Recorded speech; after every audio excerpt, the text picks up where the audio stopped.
एक छोटे से गांव में जहां सभी लोग सुख शांति में रहते थे। इस गांव की एक अद्भुत कहानी थी जो हर किसी के होठों पर मुस्कान लाती थी।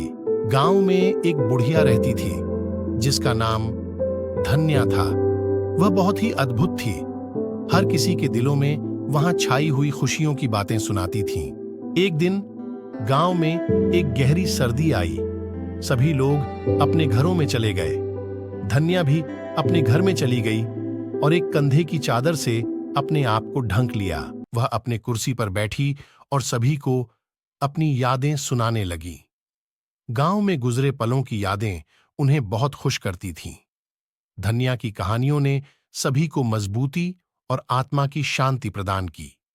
उनकी मिठास और सरलता में ही गांव की असीम सुंदरता छुपी थी।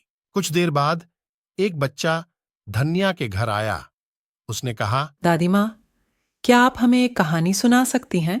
धन्या ने हाँ कहा और बच्चे के पास जाकर उसे अपने गोद में बिठा लिया। धन्या ने बच्चे को एक अद्भुत कहानी सुनाई जो कि उसके दिल को छू गई।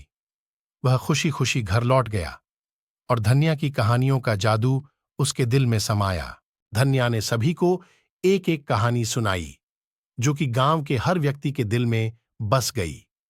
उनकी कहानियां गांव के हर नए और पुराने मुलाकात में एक नई उमंग और खुशी लाती थीं।